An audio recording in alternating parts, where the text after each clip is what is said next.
9월 5일 라이트 앤 딜라이트 말씀 묵상 시작하겠습니다.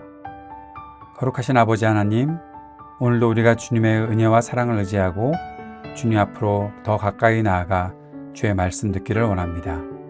우리의 생각을 열어주시고 우리의 귀를 열어주시고 우리의 마음을 활짝 열어주셔서 주님의 말씀이 우리의 삶에 온전히 심기고 또 자라서 열매를 맺게 하여 주옵소서. 성령의 충만함을 구합니다. 지혜와 능력 허락하셔서 깨달을 수 있도록 또 받아들일 수 있도록 이해할 수 있도록 순종하며 살아갈 수 있도록 성령께서 우리 안에 충만히 역사하여 주옵소서. 예수님 이름으로 기도드립니다. 아멘. 오늘은 역대하 4장 말씀을 함께 읽고 묵상하도록 하겠습니다. 역대하 4장 세번역 성경으로 함께 말씀 읽겠습니다. 솔로몬이 노수로 제단을 만들었는데 그 길이가 20자이고 너비가 20자이고 높이가 10자이다. 그 다음에 후람은 또 노쇠를 부어서 바다 모양 물통을 만들었는데 그 바다 모양 물통은 그 지름이 10자, 높이가 5자, 둘레가 30자이고 둥근 모양을 한 물통이었다. 그 가장자리 아래로는 돌아가면서 노쇠로 만든 황소 모양이 있는데 이것들은 노쇠로 바다 모양 물통을 만들 때에 두 줄로 부어서 만든 것이었다.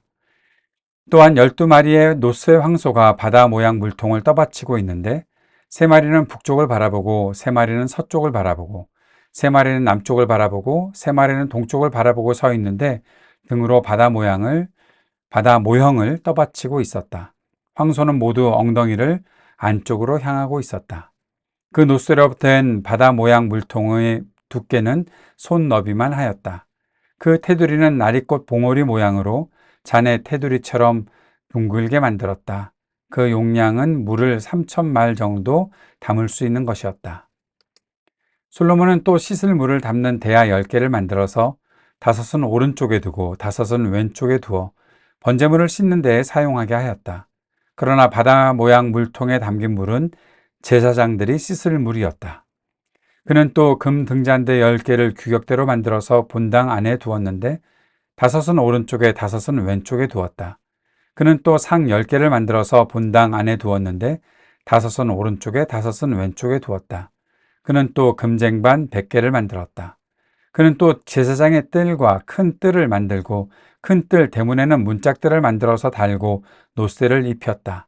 바다 모양 물통은 성전의 오른쪽 동남쪽 모퉁이에 두었다.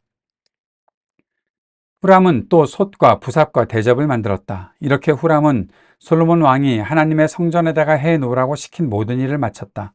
그가 만든 것들은 기둥과 그 두 기둥 꼭대기에 얹은 둥근 공 모양을 한 기둥머리 둘과 그 두 기둥 꼭대기에 있는 공 모양을 한 기둥머리에 씌운 그물 2개와 기둥 꼭대기에 있는 공 모양을 한 기둥머리에 씌운 각 그물에다가 2줄로 장식한 석류 400개를 만들었다. 또 그가 만든 것은 받침대와 받침대 위에 놓을 대야와 바다 모양 물통 1개와 그 바다 모양 물통 아래에 받쳐놓은 황소 모양 12개와 솥과 부삭과 고기 갈고리였다.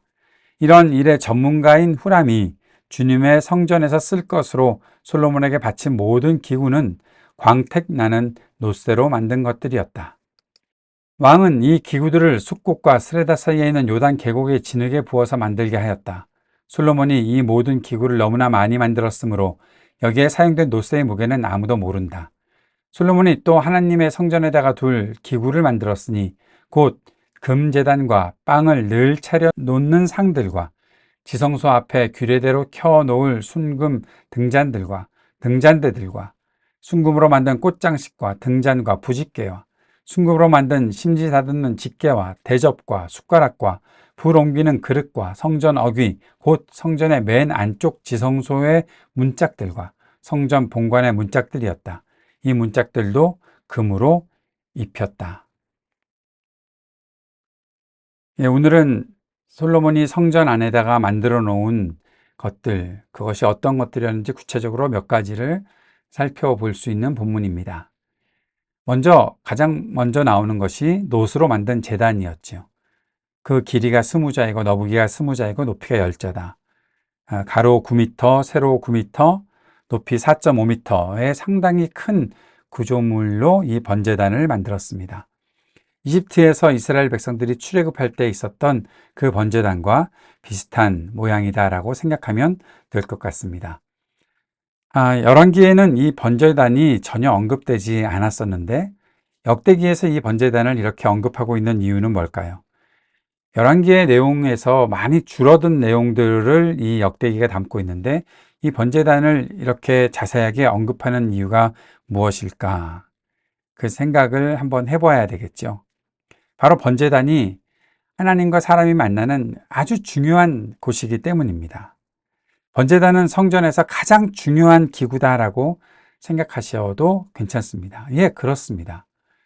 이 번제단이 굉장히 중요한 기구다. 왜냐하면 이곳에서 드려지는 제물, 그 제단에서 태워지는 이 제물들이 연기가 올라갈 때, 그것이 하늘로 피어 올라갈 때, 이때의 사람들의 생각은 이 물리적으로 타올라가는 이 제단에서 드리는 제사가 연기로 올라가면서 영적 세계에 계시는 영적 세계와의 만남, 하나님과의 만남이 이 속에서 이루어지는 것이다 라고 그들 모두가 이해했기 때문에 그런 것이죠. 그러니까 이 번제단이 언급되는 이유는 이 성전에서 가장 중요한 곳이 바로 이 노스로 만든 제단, 이 곳에서 하나님께 제사를 드리는 것이고 이 제사가 드려지는 것이 정말 중요한 일이다. 이 제사가 드려질 때 하나님과 우리가 만날 수 있다. 하나님과 우리가 소통할 수 있다. 하나님과 교제할 수 있는 가장 중요한 곳이 바로 이 번제단이 되는 것이다 라고 생각했기에 역대기 저자는 이제 이스라엘의 정체성 가운데 가장 중요한 것, 바로 하나님을 만나는 것이다 라고 말씀을 기록하고 있는 것입니다. 다시 말하면 우리가 볼 때 역대기에서 솔로몬 왕이 이 성전을 지을 때 크고 화려하게 짓는 것, 얼마나 그것이 크고 화려하게 지어지는가에 대해서 집중하게 되고 그 규모가 어마어마하다라는 것들을 말하게 되는데 사실 그 화려함보다 더 중요한 것은 여기에 있다라는 것이죠. 무엇입니까? 바로 성전의 기능. 성전은 하나님의 임재를 담아내는 곳이고 성전에서 하나님을 만나는 곳이고 하나님께 제사를 드리며 하나님을 만나는 것이 가장 중요한 일이다. 이것은 솔로몬도 이미 언급했던 바입니다. 내가 어떻게 하나님을 이 성전에 모실 수 있겠습니까? 단지 나는 하나님께 제사를 드리기 위해 이 성전을 건축하는 것입니다. 라고 말하는 것과 같은 의미를 가지고 있는 것이죠. 성전은 겉으로 보여지는 그 화려함이 중심이 결코 아닙니다. 아무리 화려한 건물을 만들어 놓고 그곳에 예배를 드린다고 하여도 그 건물의 화려함에 우리가 압도될 필요도 없고 그 건물의 화려함에 집중할 필요도 없습니다. 예수님께서 제자들이 요한복음에서 이 건물이 얼마나 성전을 가리켜서 하는 말이죠. 이 건물이 얼마나 위대합니까? 라고 그렇게 얘기했을 때 예수님께서도 말씀하셨던 것이 그것입니다. 너희들이 이 돌의 크고 화려함만 보고 있느냐? 이 성전이 무너질 것이다. 그리고 그 무너진 성전을 내가 다시 사흘 만에 일으킬 것이다. 왜 그렇게 말씀하셨습니까?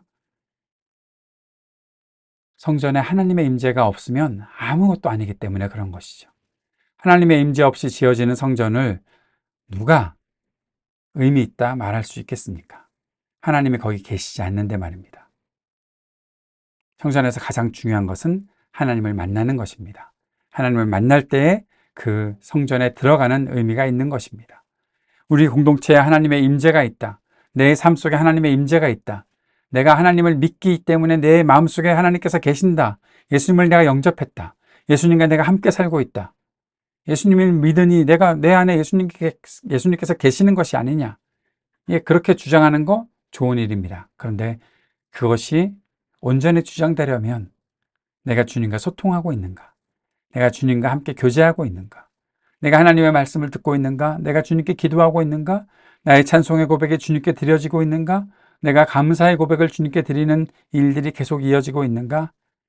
그것이 없으면 하나님의 임재를 아무리 말로 떠들어봐야 그것은 아무것도 아니라는 것이죠. 솔로몬이 만든 이 번제단, 그리고 성전 안에 있는 이 제단, 그것이 얼마나 중요한 의미가 있는지를 우리가 기억해야 할 것입니다. 두 번째 보는 것은 바다 모양의 물통입니다. 오늘 제가 세번역 성경으로 읽어드렸는데 개역 개정으로 읽어도 이게 참 어렵습니다. 무슨 내용인지, 뭘 만들었다는 건지, 바다를 만들었다는 건지, 물두멍을 만들었다는 건지 잘 모르기 때문에 구별이 잘 안 돼서 오늘 세번역 성경으로 읽었는데, 앞으로 역대기의 말씀을 세번역 성경으로 계속 읽어갔으면 합니다. 두 번째 도구는 바로 이 바다 모양의 물통이라는 거죠. 물통, 이 바다는 그 모세가 만들었던 물두멍을 대신하는 것이다. 그런데 이것이 규모가 상당히 큽니다. 작은 수영장 규모다라고 생각하시면 될 것 같습니다. 둘레가 13.5m, 그리고 이곳에 담겨지는 물의 양이 지금으로 따지면 44톤 정도 된다라고 생각하시면 될 것 같습니다. 어마어마한 무게의 물이 들어가는 것이죠. 그리고 이것을 소 모양의 다리가 딱 받치고 있다라고 말하고 있습니다. 12마리의 소가 여기에 다리 역할을 하고 있는 것으로 보게 되는데, 그것은 솔로몬의 통치구역이 12구역으로 되어 있다는 것을 말하기도 하고, 이스라엘이 12지파로 되어 있다는 것들을 말해주는 것입니다. 그리고 이제 세 번째 도구는 이 물을 담는 대야들을 말하고 있는 거죠. 솔로몬은 10개의 대야를 만들어서 제단 왼쪽에 5개, 오른쪽에 5개를 두었습니다. 그리고 번제물을 씻는데 사용하게 되었습니다. 바다 모양의 물두멍에 저장된 물은 제사장들이 씻을 물이었던 것이죠. 이 모든 것들이 하나님께 제사를 드리기 위한 것이다. 역대기를 시작하면서 그런 말씀을 제가 드렸었는데, 역대기에서 성전이 중요하지만 성전에서 드려지는 제사가 더 중요하다. 오늘도 말씀을 드리고 있는 것이 바로 그것이죠. 제사를 드리기 위해 제물들을 씻어야 하고 제사장들도 씻어야 한다. 이것을 우리가 잘 생각해 볼 수 있어야겠습니다. 네 번째 도구는 등잔대, 금 등잔대, 바로 촛대를 말하고 있는 거죠. 촛대가 10개가 있어서 성전 좌우에 각각 5개씩 있었다라고 보게 됩니다. 촛대의 기능은 세 가지입니다. 첫 번째는 말 그대로 밝혀주는 것입니다. 어두움을 밝혀주는 일을 위해서 쓰여지는 것이고, 두 번째는 아름다움을 나타내기 위한 것입니다. 성전의 성소의 그 아름다움과 영광을 더해주는 도구로 이 촛대가 사용되는 것이죠. 세 번째는 상징적인 기능입니다. 여기에 이 촛대가 어떤 모양을 갖고 있는가 하면 그 나무 모양을 하고 있는 것입니다. 그리고 그 위에 초가 올려져서 이 빛을 밝히게 되는 거죠. 나무와 빛이 함께 어우러지는 모습들을 말해주고 있는 것입니다. 이것은 빛과 생명을 상징하는 것입니다. 이스라엘이 하나님의 그 빛으로 살게 되고 그 생명을 유지할 수 있게 된다라는 사실들을 말해주고 있는 것이죠. 그 외에도 상이 10개를 만들어서 또 금쟁반 100개를 만들어서 본당 안에 두고, 또 제사장들의 뜰을 만들고 큰 뜰을 만들고 그 큰 뜰에 문짝들을 만들었고 노쇠를 입혀서 사람들의 출입을 금하는 것들도 했다라는 것입니다. 바다 모양의 물통은 성전의 오른쪽 동남쪽 모퉁이에 두었다라고 말해주고 있는 거죠. 그러면서 이제 11절에 보니까 후람이 솥과 부삭과 대접을 만들었다라고 하면서 이렇게 후람이 솔로몬 왕이 하나님의 성전에다가 해 놓으라고 시킨 모든 일을 마쳤다. 어저께 이 사람이 와서 이제 일을 하게 될 것들에 대해서 쭉 두로 왕과 함께 솔로몬이 소통했던 일들을 보고, 또 그렇게 와서 일을 했던 이 사람이 얼마나 탁월한 사람이었는지 소개하고 있었던 것을 보았는데, 이 사람이 바로 이 일들을 다 했던 것이죠. 하나도 남김없이 다 했다. 하나도 놓치지 않고 모든 것들을 다 만들었다라는 것입니다. 좋은 일을 하는 사람이죠. 좋은 사람, 탁월한 사람, 그리고 성실한 사람. 그 사람이 바로 이 모든 것들을 만들었다라고 말하고 있습니다. 예. 16절에 보니까 솥과 부삭과 고기 갈고리, 또 이러한 일의 전문가인 후람이 주님의 성전에서 쓸 것으로 솔로몬에게 바친 기구는 광택나는 노쇠로 만든 것들이었다. 노수로 만든 것들이 이렇게 가득 차 있었다라는 사실들을 계속 말해주고 있고 여러 가지 물건들을 다 만들었다는 사실을 말하고 있습니다. 17절부터는 이 왕이 이 기구들을 숫꽃과 스레다 사이에 있는 요단 계곡에 진흙에 부어서 만들게 했고 이 모든 기구들을 너무나 많이 만들었다. 그래서 노스의 무게는 재다가 더 이상 재지 못했던 것 같습니다. 아무도 모른다. 이런 말을 성경에서 기록하고 있는 것이 참 흥미로운 일이죠. 얼마나 많이 만들었는지 그 노스의 무게가 아무도 모른다.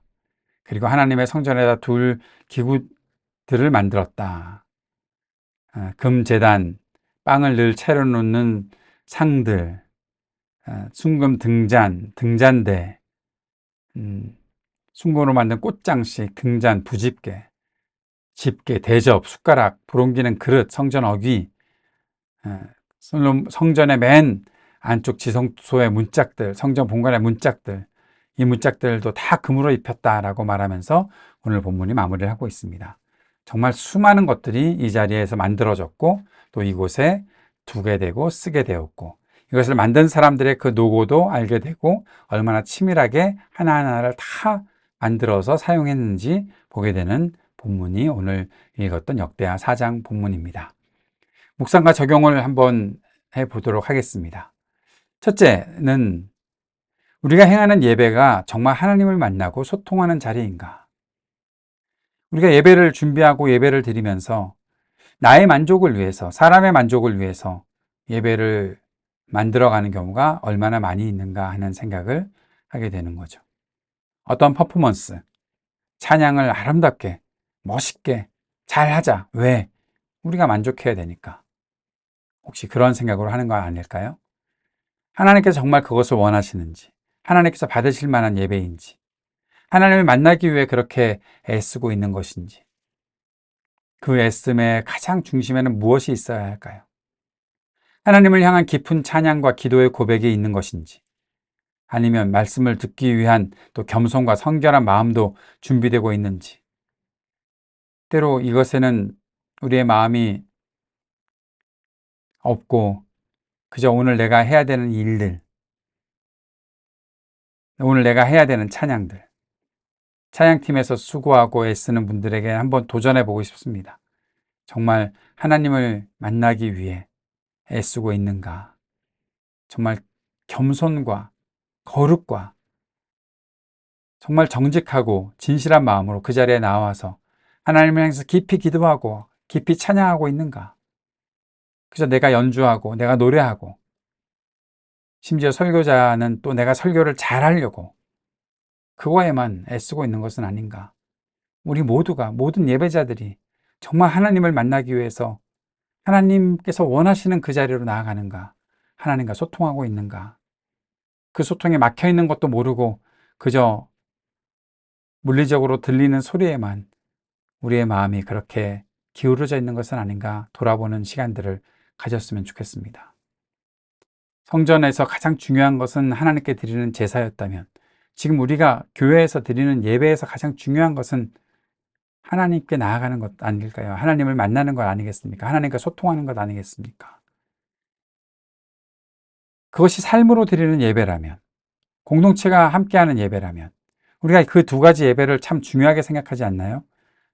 공동체가 함께 드리는 주일의 예배, 금요일의 예배도 중요하다라고 얘기하고 또 우리의 삶으로 드리는 예배도 중요하다라고 얘기하고 있는데 그러면 그 예배를 위해 우리는 정말 거룩하고 정결한 몸과 마음을 준비하고 있는가 하는 것이죠. 그것을 위해서 참되게 회개하고 나오는가, 참된 헌신을 주님께 드리는가, 그것을 위해서 우리 각 개인은 무엇을 하고 우리 공동체는 무엇을 하고 있는가 한번 진지하게 질문해보고 성찰할 수 있는 기회가 있었으면 좋겠습니다. 예배당 안에 들어가 있는 그 시간이 중요한 것이 아니고 예배당 안이 어떻게 꾸며져 있는 것이 중요한 것이 아니고 예배 안에 드려진 어떤 프로그램 자체가 중요한 것이 아니라 그 자리에서 하나님을 만나고 있는 나와 하나님과의 관계, 그 속에서 정말 친밀한 소통, 그것이 중요하다는 사실을 잊지 않았으면 좋겠습니다. 오늘 아까 금 등잔, 촛대에 대해서 이야기를 했었죠. 세상의 빛, 빛을 우리가 생각한다면, 우리가 세상의 빛으로 부름을 받았다면, 우리는 세상의 빛으로 사는 삶에 얼마나 애를 쓰는가도 좀 정확하게 질문해보고 성찰해 보았으면 좋겠습니다. 내가 빛이라면 나를 통해서 누군가가 어둠 속에서 빛을 보고 희망을 찾고 길을 찾고 있는가? 우리 공동체가 빛이라면 우리 교회를 통해, 우리 공동체를 통해 누군가가 어둠 속에서 희망을 찾고 있는가 하는 질문을 던져봐야죠. 우리를 통해서 사람과 세상의 아름다움이 드러나고 있는가? 우리를 통해서 사람들이 생명을 살릴 수 있다는 소망을 가지고 살아가고 있는가? 그러한 소망을 전달해주고 그러한 빛을 전달해주는 일이 바로 우리를 통해서, 우리의 삶을 통해서 나타나야 되겠죠. 그것이 예배자의 모습에서, 우리가 예배드리는 그 현장에서 그 일들이 드러나야 하지 않겠습니까? 어둠의 세상에 파묻혀 있으면서 그 사실도 모르고 어둠 속에서 그냥 지내고 있으면서 아무것도 하지 않는, 그냥 뭐 잘 되겠지 정도로, 여러분 잘 되겠지라고 생각하는 것이 믿음입니까? 아니면 하나님께서 말씀하신 대로 살아가는 것이 믿음입니까? 우리에게 이런 질문들이 오늘 이 본문을 묵상하면서 나왔으면 좋겠습니다. 그 마음을 품고 오늘도 간절히 기도하며 우리의 예배의 자리가, 삶으로 드리는 예배의 자리가, 빛으로 살아가는 우리의 삶의 모습이 바로 하나님의 영광을 드러내고 하나님과 만날 수 있는 그 희망과 소망을 이 땅에 증거하는 그러한 삶이 될 수 있도록, 그러한 우리의 예배가 될 수 있기를 위해 주님 앞에 간절히 구하는 저와 여러분이 되었으면 좋겠습니다. 주님께서 가르쳐 주신 기도 함께 드리겠습니다. 하늘에 계신 우리 아버지, 아버지의 이름을 거룩하게 하시며 아버지의 나라가 오게 하시며 아버지의 뜻이 하늘에서와 같이 땅에서도 이루어지게 하소서. 오늘 우리에게 일용할 양식을 주시고 우리가 우리에게 잘못한 사람을 용서하여 준 것 같이 우리 죄를 용서하여 주시고 우리를 시험에 빠지지 않게 하시고 악에서 구하소서. 나라와 권세와 영광이 영원히 아버지의 것입니다. 아멘.